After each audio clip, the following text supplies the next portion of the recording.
Hi, join the Discord server. That's what made this build come to life. Someone in there told me that their girlfriend likes this weapon but was struggling to make it work. So this is how I personally like to make the Thunder Hammer work. Flak, Carapace, Head Taker, Thrust. I'll talk about why in more detail when I'm done talking about the talents. But the gist of it is this is just the most consistent to do the most damage. You could totally drop Flak for Unyielding for boss damage. And honestly, I think that's what a lot of people would tell you to do.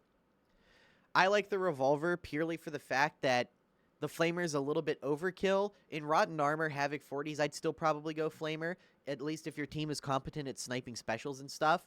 But things like a Trapper or a Bomber really are your biggest threats when you're playing this. So you kind of want something that you can just quickly pull out and instantly deal with that threat. Wound set up like this, wound set up like this, and with the new buffs to Martyrdom, you can now run a Toughness curio, which is frankly great and completely unnecessary. This leads to you having 165 as opposed to like the 120 toughness you used to, which matters for a reason I'll talk about in a second. Now that Disdain works, it's just a constant 25% damage, making it like an S tier node. So enemies within, enemies without. I think this node is also like kind of S tier and super strong. I just think it's a little bit unnecessary in Fury of the or not Fury of the Faithful, in the left keystone, Blazing Piety. I always forget its stupid name, but in Blazing Piety builds, I just feel like it's not necessary. But in Martyrdom, it's actually necessary quite a lot, I find. Because the biggest weakness of Martyrdom is very simple. You get shot by a gunner, like just a regular shooter, you know, that's not even within your field of view. He shoots you in Havoc for like literally 0.2 of a second, and you go from 160 toughness down to like 80 toughness. Now you're at the point where if one guy hits you, the bleed through might proc your until death. So literally just one absolutely minor mistake, and now you proc your only safety net, and now you're on death's door for another minor mistake, and that just leads to a lot of people dying a lot with this setup. However, now that this has been buffed to actually be like a usable node, you can use this setup for maximum defense. Vicious Offering to get toughness back every time you do a heavy attack, and I'm going to show you, this is a shitload of toughness. Enemies within to heal off scrapes from like gunners and stuff as just a constant source of passive regen, and Second Wind. This means literally no matter what you're doing, you're getting toughness back. Are you clearing enemies with the heavies? You're getting like 20-50% toughness back. Are you standing near enemies charging up the heavy? You are getting constant toughness back. Are you dodging as soon as you finish the heavy or whatever? Are you know, like dodge sliding away from gunners? You're getting toughness back.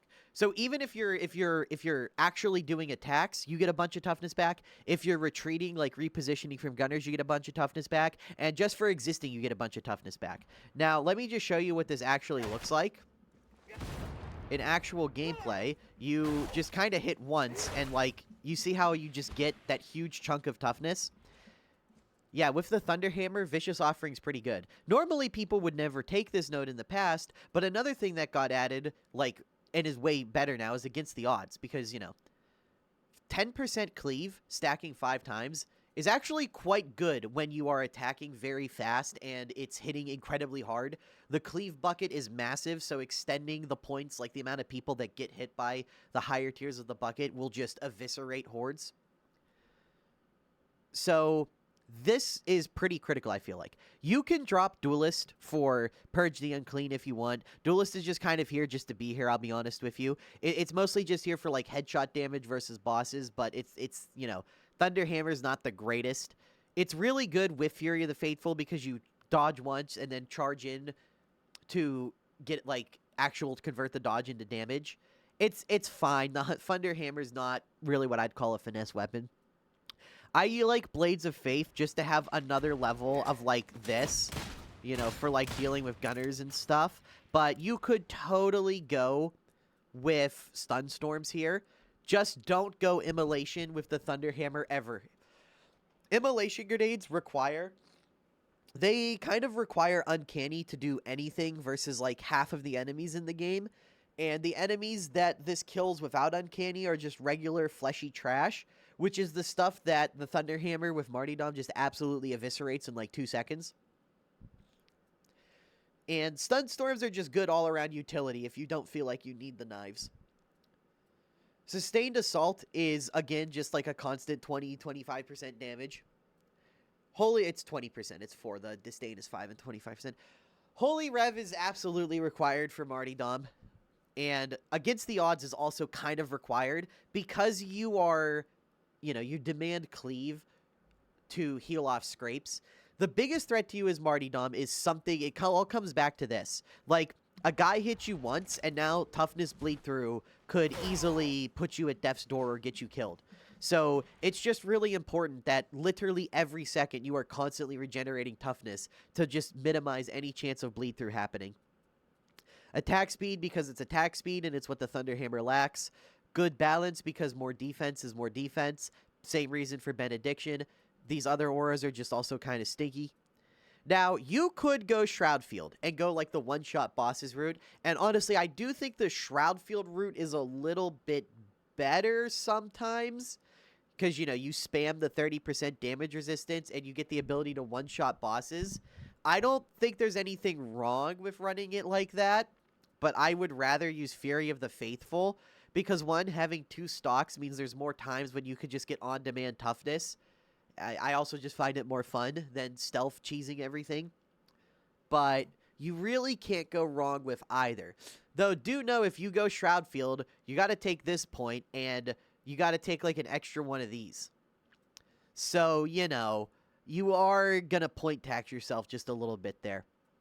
And another thing Fury of the Faithful is really good with is Scourge. Now, Scourge on the Thunderhammer is usually pretty terrible because you have, you see I have 5% crit. But if you Fury of the Faithful and then you hit a crowd, you can see how pretty easily you get back up to 35%. And then you just, do it again. And you could just kind of ride this crit chance all the way to the bank. It's not the greatest thing, but it is a way to introduce crits to the Thunderhammer. And I've personally just found it to be really good. Because once the Thunderhammer starts critting on regular hits, you start really cleaving through everything. The 2 things that does cap the Thunderhammer is its ability to cleave through trash. For the simple fact that, yeah, it hits really fucking hard, but it hits really hard and really slow. So unless you find a way to make it hit faster and crit and gain cleave, it can honestly get stuck in fighting hordes a little bit, and it can take a while to clear those packs, even though you're not lacking damage at all. This setup also allows you to run Enduring Faith with extremely high uptime, because 35% crit chance will allow you to continuously reproc crits to reproc bleeds. I've noticed in melee fights I can average anywhere from like a 30 to 50% Enduring Faith uptime, and considering this is like half of your defenses right here, even if it's not the greatest uptime or nearly as good as a Blazing Piety setup, I would still, I don't think there's any other impactful way to spend 1 point here. Push Impiety is just because, 10% attack speed further helps with the Thunderhammer's speed problem. I think if you're going to go Martyrdom, you might as well go Martyr's Purpose over everything else. Face Fortitude is just to get them extra wounds. And, I mean, you already know how Marty works. You just lose wounds, gain a shit ton of damage. The main reason you're using this is for Maniac and honestly Restorative Verses. This node is insane because this just gives like 25% increase to all of these nodes. You could drop like Scourge for something like Shield of Contempt, but I really wouldn't do that. You could also drop like Push Impiety for Shield of Contempt if you want. I know some people are kind of sticklers for having Shield of Contempt. Another way you could run this is you could do something like this. You could go something like this and then just save Fury of the Faithful for big fights when you need to have Enduring Faith active. You could totally do that. That wouldn't really be a problem. I just like to use it like this because this is more aggressive and it just lets you snowball harder.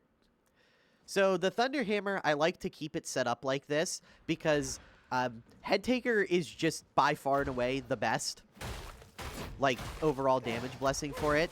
It also lets you do this because this can almost one-shot as is regular Crushers with just Thrust. So once you start stacking, like, any form of extra damage, you can start getting a metric shitload.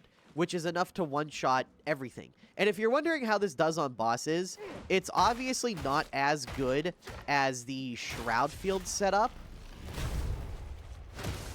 but it's no slouch either. It can easily just chunk like 20k off a boss.